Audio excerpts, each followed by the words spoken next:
like to start today's talk with a quote from Ernest Holmes, just to get us going. He says, in his Science of Mind book, thought, because we're going to talk about that, thought should tend more and more toward an affirmative attitude of mind that is positive, stable, and above all else, towards a real unity with spirit that is already complete and perfect. So during the month of May, we are focusing on attitude, on different aspects of our attitude, and whether it is toward a real unity with spirit. Are we really consciously unifying with this power for good? Because this power is for good, and that's where the faith comes in, to believe that. So we are looking at, today, we're looking at attitudes of being. Attitudes of being. And some of these attitudes of being were taught by a very, very famous Jewish religious scientist over 2,000 years ago. One of his most famous teachings is found in what is known as the Sermon on the Mount.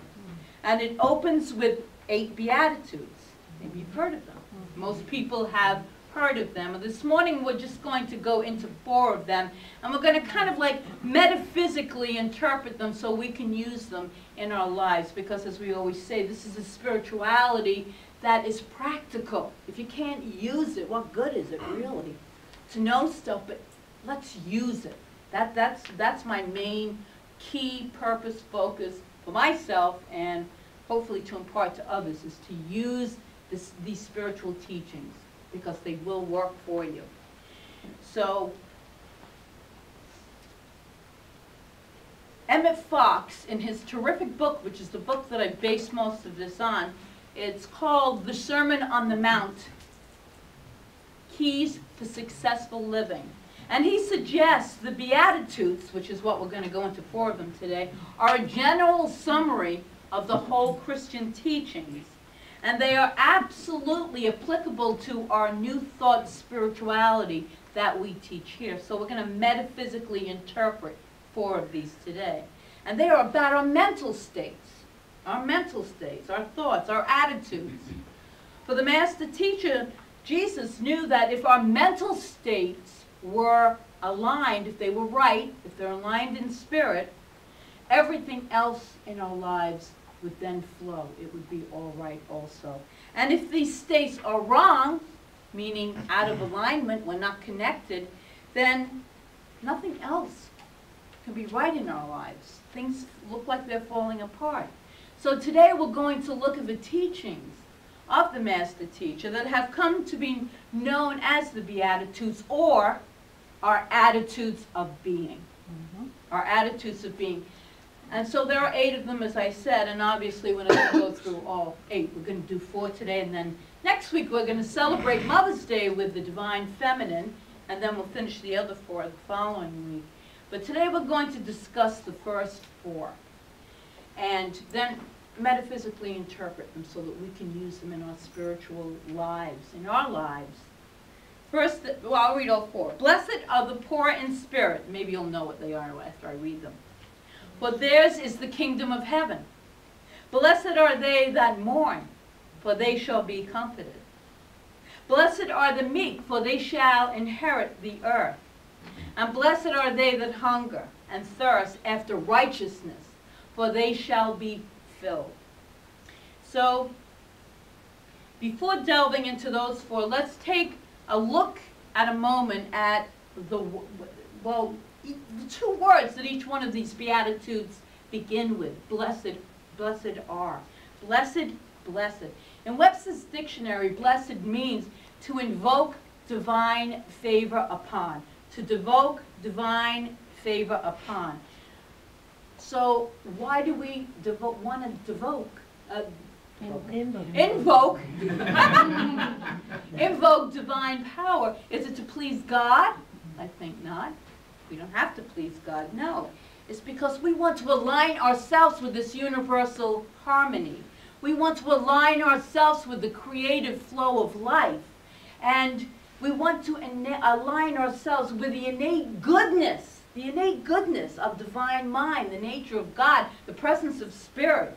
And that is why we call forth the divine favor. That is why we want to align ourselves with His Spirit. So the first four, blessed are the poor in spirit, for theirs is the kingdom of heaven. Right? Right away in this first beatitude, we come to a point of needing to realize that terms and expressions that are sometimes used in the Bible are actually different from what we interpret them as. And also in our everyday language, it's changed a little bit since, I guess, 2,000 years ago. It's a little slightly different. It's a different language. So the meanings the words have today might be a little differently. So what does poor in spirit mean? Emmett Fox tells us in his book, he tells us, to be poor in spirit does not mean the thing we call poor-spirited nowadays.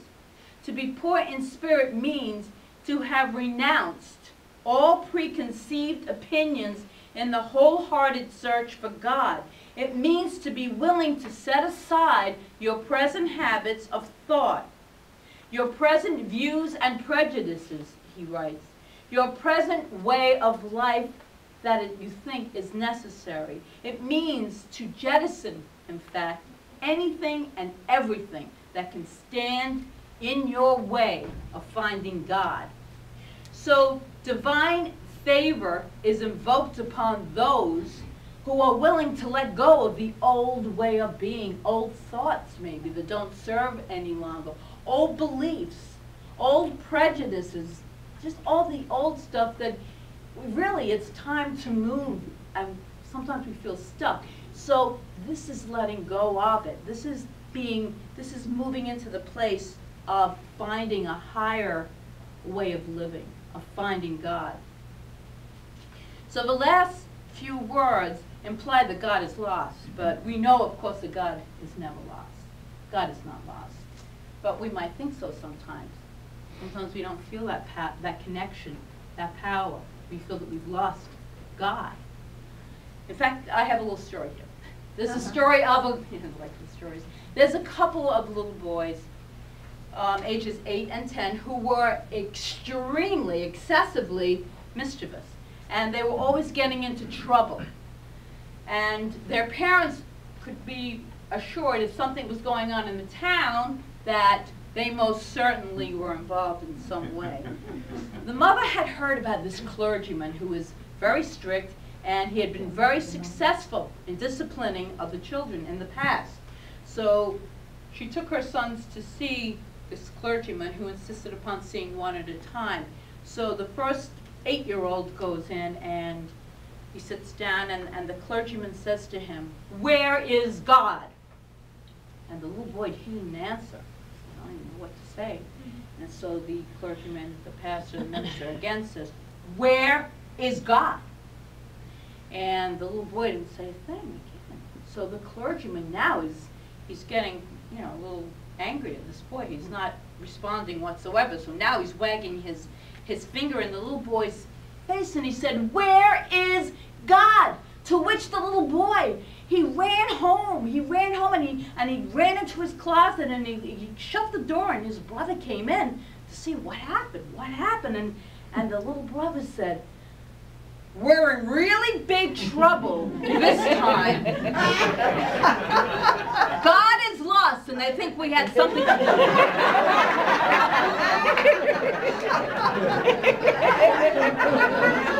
So sometimes we feel that way. Sometimes we just have that disconnect. We have that disconnect. It's a way to lighten it up. But according to Emmett Fox, this beatitude is telling us that in order to find God, or to rephrase it, to reconnect with, rediscover this infinite wisdom, this spirit of light itself, we may need to let go of some things, some old ways of thinking, some old ways of reacting or responding even. Letting go of possibly old perceptions of God. Maybe we're brought up with a different perception of God. And if that is no longer serving you, you get free will. You can choose. You can choose to unify in the oneness of God and know that this is the God of love that we speak of here. This is the God of love. So according to Emmett Fox, he's telling us to find God or the kingdom of heaven. Perhaps we want to, I already said all that. I actually said his thing and we did it. So when we come to this teaching, many of us found that we needed to maybe let go of the old way of thinking about God and maybe move into shift. Or else, if not, keep the old one, blend in the new one. But the new concept, I know growing up, there was a lot of fear involved around God, a lot of judgment and a lot of fear. And so it never felt quite right. And so I had to blend in very patiently, very easily, this whole new concept of a loving presence, of a non-judgmental. So when I think of God, I think of unconditional love. That's what it is, this energy field of unconditional love. And that really lifts me up. That really does lift me up. Now, Emmett Fox does write, poor in spirit have come to see that their most cherished beliefs may have been and probably were mistaken, and that all their ideas and views of life may be false and in need of recasting. They are ready to start again at the very beginning and learn life anew. And in that process, they are truly blessed.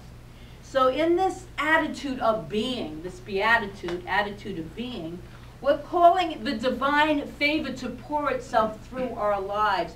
And being in that state of willingness to let go of the old limiting beliefs so that we shall know and find what heavenly bliss really is. So we move into the heaven, we discover heaven within ourselves. That's where it is all the time, heaven or hell, right here, right here. So the next beatitude, blessed are they that mourn, for they shall be comforted. On the surface, this says that when we are sad, God will comfort us. But that's one meaning of it, but that's not what the blessing part really is. So we're going to move into, why would those who mourn be blessed? Remembering that being blessed means to invoke the divine favor upon us. An interesting thing about humans is that we can make the choice to turn to God at any time. It's our choice. Do we turn to the divine when we're in situations where we want to reap blessings? Do we remember to turn within to God and to deepen our awareness, our connection? Most of the time, we don't turn to God unless something really terrible is happening in our lives. And then all of a sudden, it's, you know, we really seek out God, help me here. God, give me guidance here. I release this to God. You know, we go into all of that, which is good. But most of us don't seek God when everything is rosy and going great and life is good and everything is wonderful. You know, sometimes it takes a health challenge, a relationship challenge, money challenges. We have suffering, we have loss, we have addiction. It goes on and on.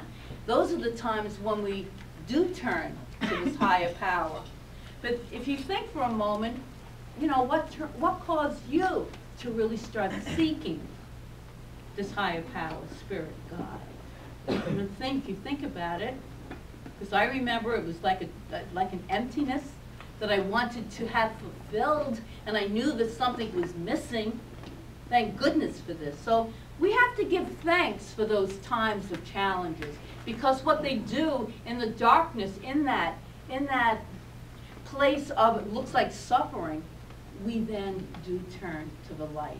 We do then turn for guidance, for miracles, for whatever we want to call God's blessings. So in the darkness then, herein lies the blessing. So if we're mourning, if we're in the absence, if we're in that darkness, then we are blessed, because in that itself, we turn to God for the comfort, for the comfort of knowing that this infinite light is always present and available and supports us, the divine giver of all good. And Emmett Fox talks about comfort, and he says it means to experience the presence of God. So comfort means to experience the presence of God. And that's the end of all mourning. When we are aligned with that light of the divine, how can we be in the darkness? How can we be in the morning then? We can't. So in this beatitude, Jesus told us that divine favor is evoked upon those who allow their troubles to take them to a place where they can experience the presence of God. And that's a good thing. So even in the challenging times in our lives, it can be good. There's always a blessing. Just remember that. There's always a blessing. Maybe you'll deepen your relationship with the divine, and you will be comforted. You will be comforted in this beatitude. Ernest Holmes writes in The Science of Mind, all things work together for good. Even that which we call evil is salutary, leading us to the way, the truth, and the life.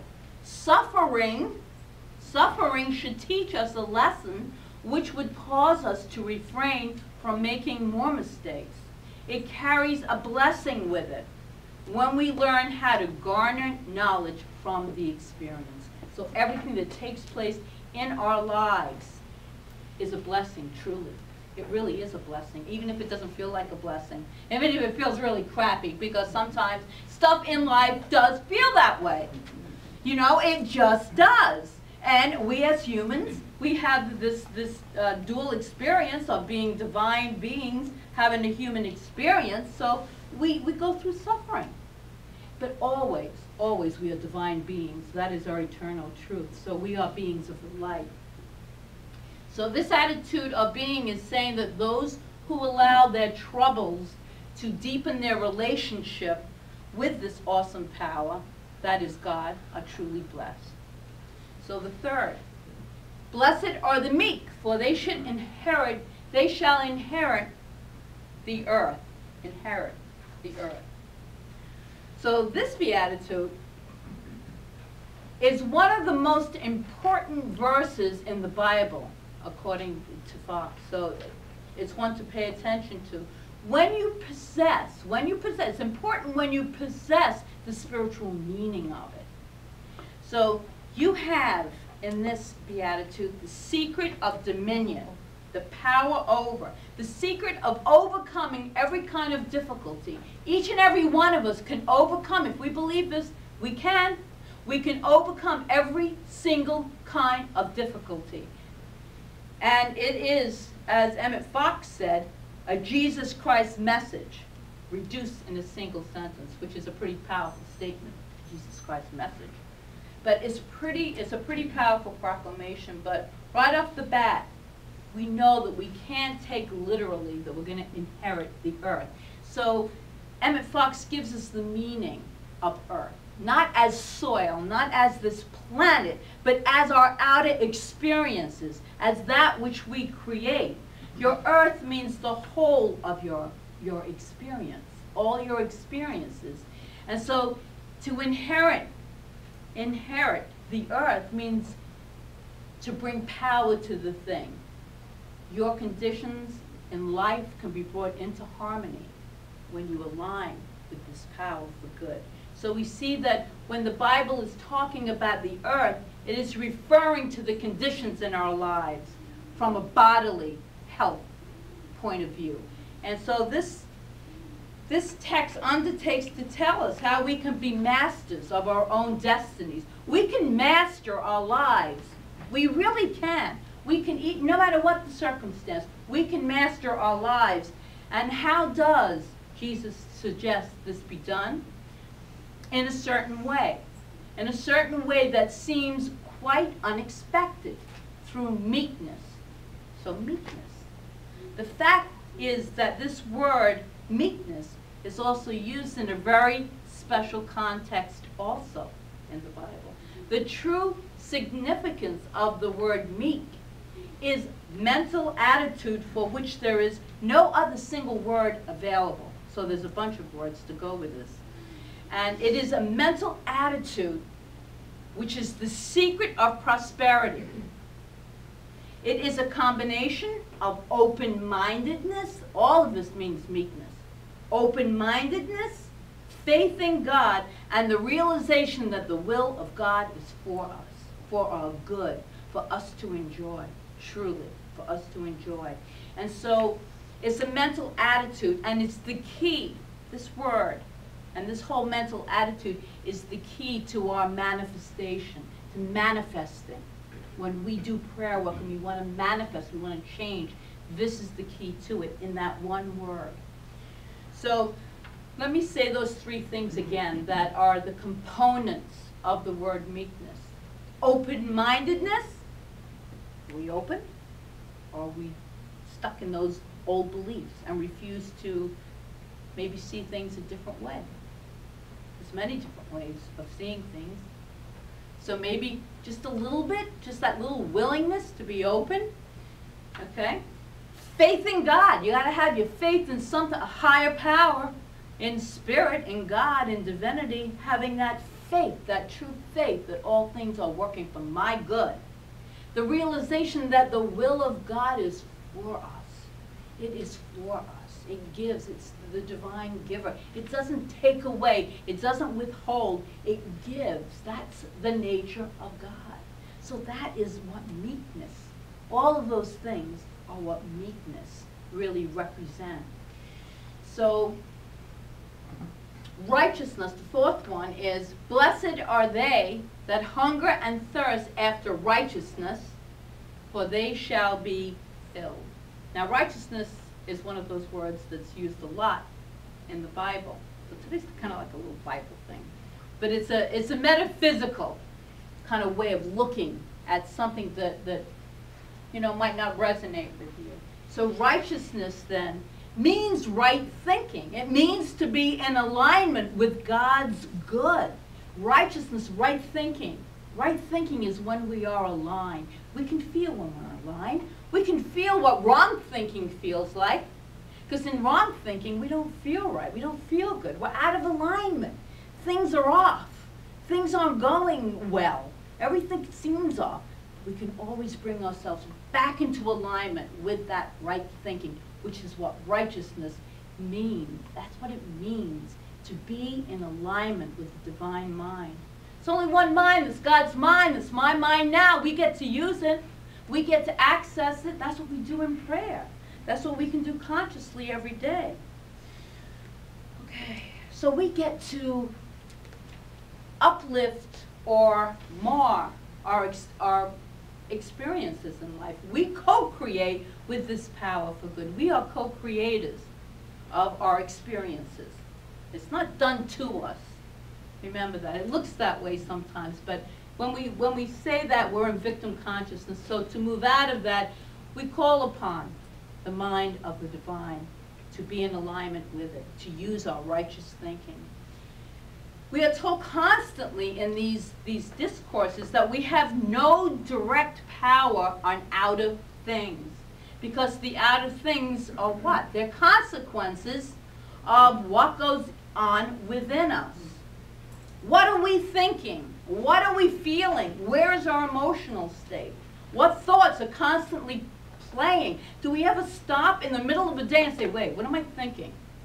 And go, wow, no wonder this stuff is going on. I just did all this prayer work for this one thing to take place, and then all of a sudden, look what I'm thinking. It's the exact opposite of righteous thinking, of what I prayed for this morning. The great law of the universe is just this, that what you think in your mind, you will produce in your experience. As within, so without. And that's like my phrase that I'm using this month, just using it. As within, so without. So whatever's going on within us, we are experiencing it as our conditions in our lives. We are. We have to take responsibility for that. And it's a pretty huge shift. It really is challenging sometimes, because you really don't want to take You don't want to take any response, because I didn't do this, they all did this. This whole thing is taken, but this is not mine. Something in you created it. Something in you is connected in some way with it. So, as within, so without. Bill Hornaday, a very famous religious scientist, said, "Can you afford the consequences of your thinking?" You can you afford the consequences of your thinking? See what we're thinking. See what we're feeling. We cannot think one thing and then produce another. It's impossible. It's impossible. That's why Ernest Holmes says, change your thinking, change your life. There is a reason for this. It's the truth. It's the absolute truth. So let's co-create with that higher power. And if you want health, you must think and feel and be health. And that doesn't mean just physical. It means mental, spiritual, emotional health. Are we feeling connected in health? Are we feeling health? Are we in the place where we're using destructive emotions which will cause illness, discomfort, unrest, disease? So if you wish to be loved, you must first think thoughts of love and goodwill. If you want material prosperity, then you must think prosperous thoughts. Are we thinking prosperity, or are we thinking the lack of? Because if we're thinking the lack of, then we're in poverty thinking. So no matter what, there's always something to up-level us to be grateful for. There's always something to be grateful for. And that lifts us out of poverty thinking into prosperity thinking. If you wish to be loved, you must be loving. If you want friends, you have to be a friend, right? If you want material prosperity, you must first think prosperous thoughts and make a habit of doing this. Because we're retraining our whole thought process. If the stuff before hasn't been working, it's now time to retrain ourselves, to move into possibly a different way of thinking. So the principle involved here is simple. But unfortunately, the doing of it is anything but easy. We say life is simple. It is simple. But we make it difficult. We make it difficult. The things happen in our lives and we get thrown into turmoil all of the time. We get thrown into turmoil. And so then we go back to aligning ourselves and waiting, looking, and knowing that God is blessing us, that God is blessing us. So we might become discouraged sometimes with ourselves, get impatient. We're not learning all this stuff quick enough. We're not manifesting fast enough. So this is the time to move into a place of patience, If you're not progressing as fast as you wish to progress, then remember, hold on to those harmonious thoughts. Hold on to the stream of good that divinity is imparting to you. And if you think you're making all of these mistakes, you're not. You're just moving. As long as you're moving and connecting and staying open and knowing that God is a God of good and that is blessing you in every way, then you are moving in the right direction. You're aligning with the righteous thinking. You're aligning with Spirit. And so Ernest Holmes says in Science of Mind, if daily we are realizing more of truth and applying it in our actions, then we are on the right path. So those are 4 of the Beatitudes, and I'm going to do them real quick. Blessed are the poor in spirit, for theirs is the kingdom of heaven. Meaning, heavenly bliss is involved and invoked upon us when we set aside preconceived notions that prevent us from connecting with our source. Anything that separates us. That's the first one. Blessed are they that mourn, for they shall be comforted. This invites us to allow our troubles to take us to a place where we can more deeply experience the presence of God. So, when the going gets tough, turn to God. Turn to God. Blessed are the meek, for they shall inherit the earth. Teaching us how to be manifestors in our lives. To be open-minded, remember the meekness. to be open-minded, to have faith in God, and to know that the will of God is always for us. And finally, blessed are they that hunger and thirst after righteousness, for they shall be filled. Meaning, those who stick to the idea of right thinking, one thought at a time, shall transform their lives. And I think that's what we're here to transform, to better our lives. So, as we are being told that life is an inside job, it is the journey of ours to awaken to our soul. Not only bringing us to a place of peace and happiness, but it also enables us to create magnificent lives. And we are here to co-create with Spirit. When we realize this, when we realize that life is an inside job, we truly are blessed. So I invite each of you to upgrade your thinking, to use these, we can use these biblical scriptures and we can interpret them in ways that really serve us so that they are useful. So I invite all of us to take any kind of insight, any kind of connection, any kind of openness, willingness, and to upgrade your attitude of life in that way, downloading actually the flow of God into your lives. Thank you. Thank you.